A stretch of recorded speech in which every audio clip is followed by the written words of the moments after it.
2009년 한 해가 서서히 저물어가고 있는데요. 저희 알짜뉴스에선 오늘부터 2주 연속으로 올 한해 IT 각 분야에선 어떤 일들이 있었는지, 그리고 다가오는 2010년에는 어떤 이슈가 있을지 알아보도록 하겠습니다. 오늘은 그 첫 번째 시간으로 컴퓨터와 노트북 분야를 훑어볼 텐데요. 먼저 컴퓨터 분야의 올 한해 이슈를 홍진욱 기자가 정리했습니다.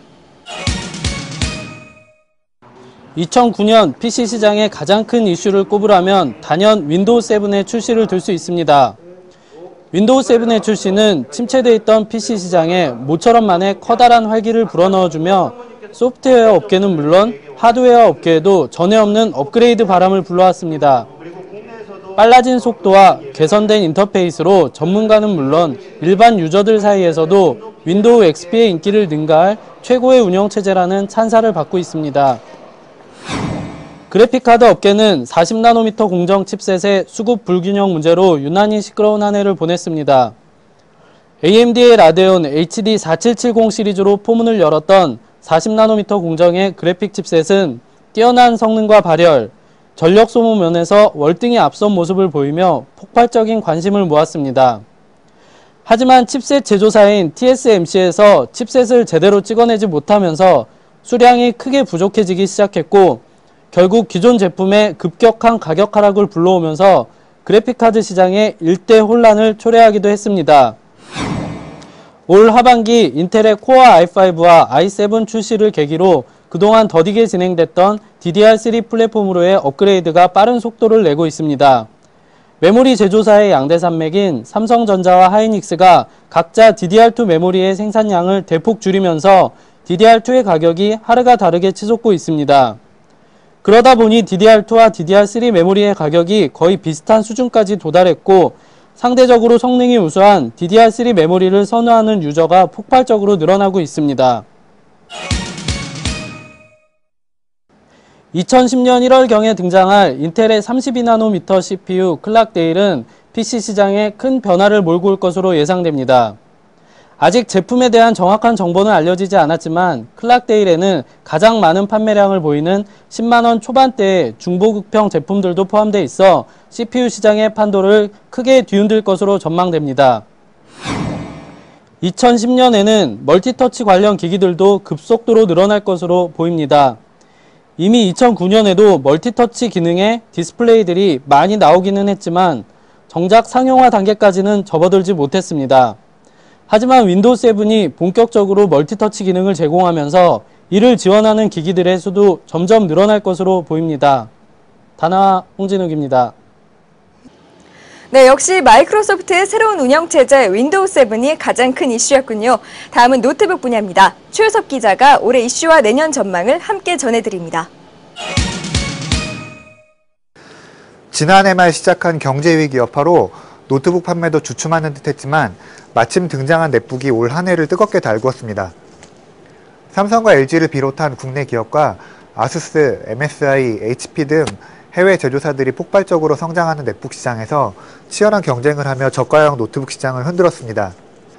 이에 최근에는 29만원짜리 넷북이 나오는가 하면 60에서 70만원대 일반 노트북들의 판매량이 흔들리는 현상까지 일어나고 있습니다.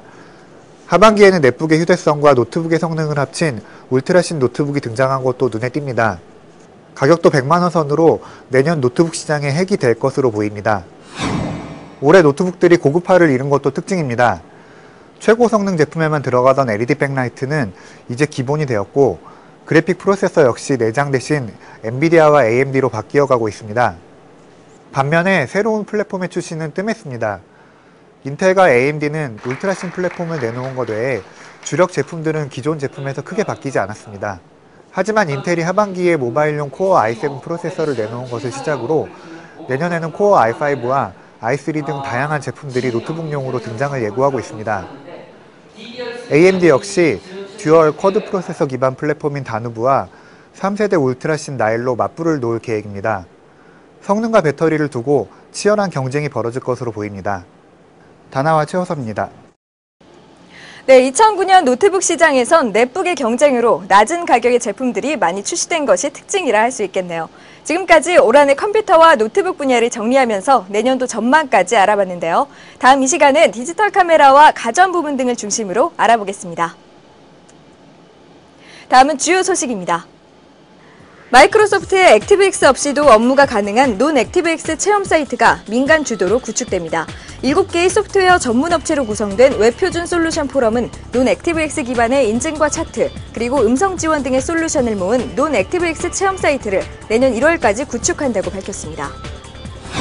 정부가 16개 중앙부처의 IT 전문 공무원으로 구성된 IT 프로젝트 관리팀을 신설하는 방안을 추진 중입니다. 이르면 내후년부터 전자정부 사업을 체계적으로 관리하는 PMO를 신설하는 방안을 검토하고 내년 1분기 내 구체적 추진 방안을 공식 발표할 계획이라고 관련 업계는 전했습니다. 마이크로소프트의 64비트용 무료 안티바이러스 솔루션인 세큐리티 에센셜이 내년 초 선보일 것으로 보입니다. 세큐리티 에센셜은 윈도우 정품 여부를 확인한 뒤 설치가 진행되며 기본적인 악성 코드 추적과 삭제 기능도 제공합니다. 방송통신위원회와 이동통신사업자는 휴대전화 가입자가 인터넷으로 문자메시지 내용을 열람할 때 본인에게 서비스 이용 사실을 문자로 통보해주기로 했다고 밝혔습니다. 최근 제3자가 타인의 문자메시지를 훔쳐보는 사례가 늘면서 이 같은 대책을 세웠습니다. 한국 마이크로소프트는 오피스 2010 베타 버전을 공식 사이트를 통해 공개했습니다. 보다 직관적인 문서 작성을 위해 시각 효과를 강화했으며 PC와 웹, 휴대폰을 연결하는 비즈니스 플랫폼을 제공합니다. 정식 버전은 내년 상반기 중 출시됩니다. 구글이 자체 개발 스마트폰 넥서스 1을 내년부터 판매할 것으로 보입니다. 구글 자사의 모바일 운영 체제인 안드로이드가 탑재되며 그 외 소프트웨어와 각종 UI도 구글이 제작했습니다. 특히 음성 검색에 비중을 두고 휴대폰 하드웨어는 HTC가 만든 것으로 알려졌습니다. 삼성전자가 내년 출시할 구글폰을 계기로 정전식 터치 방식을 도입할 것이라고 관련 업계는 전했습니다. 현재 아이폰을 비롯한 해외의 대부분의 휴대폰이 정전식을 택하고 있으며 삼성도 앞으로는 감압식 대신 정전식을 확대해갈 방침입니다. 감압식은 화면을 눌러 압력으로 작동하는 방식이며 정전식은 인체의 정전기를 이용하는 방식입니다. 스마트폰 사용이 늘어나고 KT가 대규모 투자 계획을 밝히면서 무선 인터넷 보안의 필요성이 대두되고 있습니다. 아직 국내에서 스마트폰 해킹 관련 피해는 발생하지 않았으나 해외의 사례로 볼 때 우리나라도 구체적인 대책 마련에 나서야 할 것으로 보입니다. 게임물 등급위원회에 대한 국고 지원이 3년 동안 유예되면서 심의 비용을 수익자, 즉 민간으로 이양하는 부칙 수정안이 받아들여졌습니다. 이 수정안은 게임 심의 수수료 인상을 전제로 하며 2011년부터 매년 100%씩 인상될 방침입니다. 최근 타이거 우즈의 불륜 스캔들에 세계의 이목이 집중되고 있는 가운데 이를 풍자한 플래시 게임이 등장하는 등 네티즌들의 높은 관심이 드러나고 있습니다. 게임은 타이거 우즈가 장애물을 피해 달리고 반성의 문구와 함께 종료되는 방식입니다.